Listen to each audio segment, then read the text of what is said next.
Hey everybody, welcome back to my channel.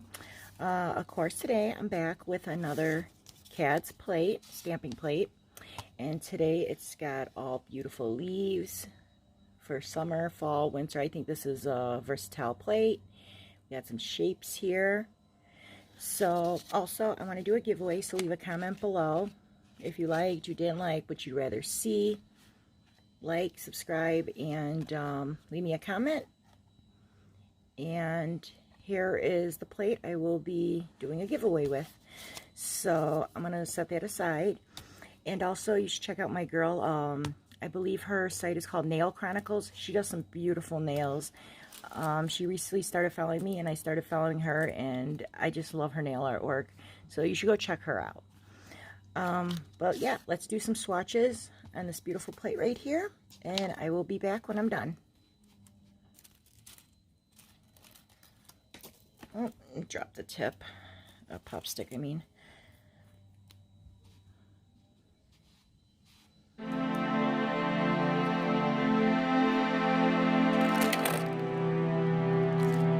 see what I'm going to do with my scraper.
Okay, so I'm back, and those were all the swatches. They weren't perfect swatches, but like images like this, you could do some reverse stamping and color them in green over maybe like a white background or blue. I mean, I had painted these silvers because I just reused these pop sticks because they're just examples of what, like how good the plate works out, you know. And you could clearly see that when I show you on the stamper, they pick up really nicely. But what else can I say? Yeah, it's a nice plate. You just got to know how to use it. I mean, my swatches weren't on point today, but it does work. As you've seen, like I said, when I picked it up and I showed you the stamper and how it went on. So Kads plates always work wonderfully, and I recommend them 100%. So if you like this plate, leave a comment below, like and subscribe, and I will send you one just like it. I'll have a drawing, and of course one lucky person will get it. But I'm doing many giveaways, so you have more than one chance to win something. Go watch my Cabbage Patch video, and the plate that I reviewed on the Cabbage Patch, the Sugar Bubbles Cabbage Patch plate, I'm doing a giveaway with that one too. I have another one like that I'm going to do a giveaway with. So all you have to do is like, subscribe, and leave me a comment. And then I will have a drawing, and I will leave you a message and get back to me where I could send it, and that will be it. But thank you for watching. I hope you like this plate with all leaves, and you can even use this for like St. Patty's Day. Put a few little, like, use one and put a little for a 4-leaf clover. Put a little line right there. Then we got some negative space images, so you can paint the whole nail green and stamp over it white or black or whatever. So let me know what you think. Have a blessed day, and yeah, thanks for coming by to watch. Bye.